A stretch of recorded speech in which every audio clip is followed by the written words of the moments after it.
ایک اخلاقی زندگی کیسے گزاری جائے؟ یہ ایک ایسا سوال ہے جس کا سامنا ہم سب کو اپنی زندگی میں کبھی نہ کبھی ہوتا ہی ہے۔ چھوٹے بڑے فیصلوں کے بیچ ہم سب ایک ایسے فریم ورک یا کہہ لیں خاکے کی تلاش میں رہتے ہیں جو ہماری رہنمائی کر سکے۔ تو آج ہم یہی سمجھنے کی کوشش کریں گے کہ ایک بامعنی اخلاقی زندگی کی تعمیر کے لیے ہمارے پاس کون سے مختلف خاکے موجود ہیں۔ تو آئیے اس بنیادی سوال سے ہی آغاز کرتے ہیں۔ آخر وہ کون سا پیمانہ ہے جس پر ہم اپنے اعمال کو پرکھتے ہیں؟ کیسے طے کرتے ہیں کہ کیا صحیح ہے اور کیا غلط؟ یہ وہ سوال ہے جو صدیوں سے فلسفیوں اور مفکروں کو سوچنے پر مجبور کرتا رہا ہے۔ اچھا، اس سوال کے جواب میں مغربی فلسفہ ہمیں دو بڑے اور بنیادی راستے دکھاتا ہے۔ آپ انہیں اخلاقیات کے دو اہم اوزار بھی سمجھ سکتے ہیں۔ ایک کا سارا دارومدار اعمال کے نتائج پر ہے، جبکہ دوسرا اصولوں کو ہی سب کچھ مانتا ہے۔ یہ سوچنے کے دو بالکل مختلف انداز ہیں۔ نتیجہ پرستی یعنی کانسیکوینشلزم میں کسی بھی عمل کی اچھائی یا برائی کا انحصار صرف اور صرف اس کے نتیجے پر ہوتا ہے، جبکہ دوسری طرف ہے فرض شناسی یعنی ڈیونٹولوجی، جس میں کچھ اعمال اپنے اصولوں کی وجہ سے ہی صحیح یا غلط ہوتے ہیں، چاہے ان کا نتیجہ کچھ بھی نکلے۔ تو ایک نتیجہ پرست کے لیے مقصد ذرائع کو جائز قرار دے سکتا ہے۔ مطلب اگر کوئی عمل مجموعی طور پر بہترین نتیجہ پیدا کرتا ہے، مثلاً زیادہ سے زیادہ لوگوں کی بھلائی، تو اسے اخلاقی طور پر درست سمجھا جائے گا، بھلے ہی اس مقصد تک پہنچنے کے لیے کوئی ایسا قدم اٹھانا پڑے جو عام طور پر غلط سمجھا جاتا ہو۔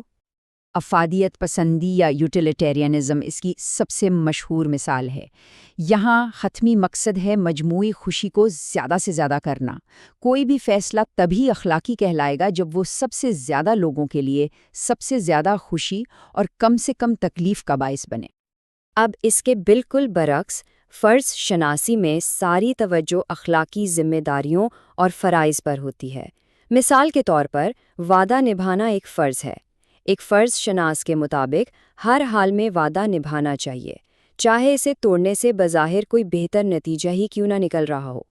یہاں عمل خود ہی اپنی اخلاقی قدر رکھتا ہے، نتیجہ نہیں۔ یہاں تک ہم نے اخلاقیات کو فیصلوں کے لیے الگ الگ اوزار کے طور پر دیکھا ہے، لیکن اب آئیے ایک مختلف زاویے سے سوچتے ہیں۔ کیا ہو اگر اخلاقیات صرف کچھ نظریات کا مجموعہ نہ ہو، بلکہ زندگی گزارنے کا ایک مکمل اور مربوط نظام ہو؟ اور یہ اقتباس اسی گہری تبدیلی کو واضح کرتا ہے۔ یہ اس خیال کو سامنے لاتا ہے کہ ایک عقیدہ محض تجریدی سوچ یا فلسفہ نہیں، بلکہ زندگی گزارنے کے لیے ایک عملی رہنما ہے۔ ایک ایسا نظام جو صرف یہ نہیں بتاتا کہ کیا سوچنا ہے، بلکہ یہ بھی کہ زندگی کے ہر پہلو میں کیسے عمل کرنا ہے۔ اور اس پورے نظام کی بنیاد ایمان کی اس تعریف میں چھپی ہے۔ یہاں جو چیز واقعی قابل غور ہے وہ یہ ہے کہ یہ تعریف فطری طور پر عقیدے کو عمل سے جوڑتی ہے۔ ایمان صرف دل سے مان لینے کا نام نہیں، بلکہ زبان سے اقرار اور اعضاء سے عمل کا بھی نام ہے۔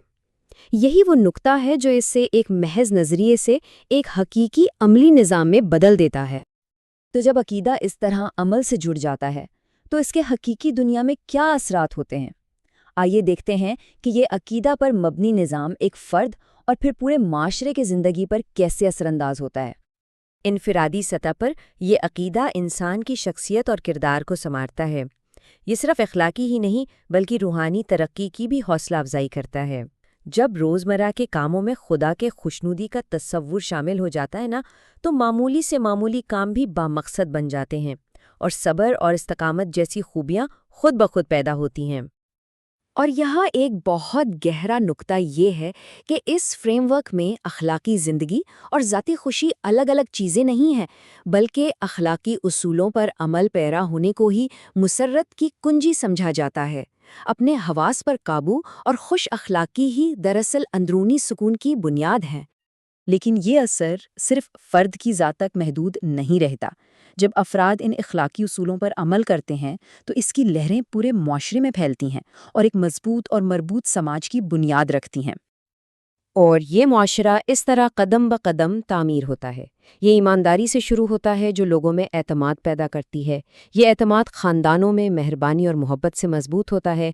پھر سماجی انصاف اس بات کو یقینی بناتا ہے کہ کوئی پیچھے نہ رہ جائے، اور آخر میں کمیونٹی کا خیال رکھنے سے پورا معاشرہ ایک اکائی بن جاتا ہے۔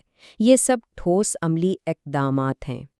یہ کال اس پورے سماجی ڈھانچے کا نچوڑ پیش کرتا ہے۔ یہ ہمیں بتاتا ہے کہ اصل قدر اور اللہ کے نزدیک سب سے زیادہ محبوب عمل دوسروں کے لیے سب سے زیادہ نفع بخش بننے میں ہے۔ کمیونٹی کی خدمت ہی اس نظام کی روح ہے۔ تو خلاصہ یہ ہے، ہم نے اخلاقی زندگی کے دو وسیع خاکے دیکھیں۔ ایک طرف فلسفیانہ اخلاقیات ہے جو ہمیں سوچنے اور استدلال کرنے کے لیے فکری اوزار فراہم کرتی ہے۔ دوسری طرف ایک عقیدہ پر مبنی فریم ورک ہے جو زندگی کے تمام پہلوؤں کے لیے ایک مکمل، مربوط اور عملی نظام پیش کرتا ہے۔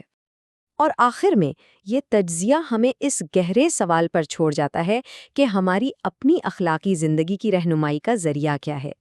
کیا یہ عقل کی بنیاد پر نتائج کا حساب ہے، غیر متزلزل اصولوں کی پابندی ہے، یا پھر ایک جامع عقیدہ جو ہماری سوچ اور عمل دونوں کی رہنمائی کرتا ہے؟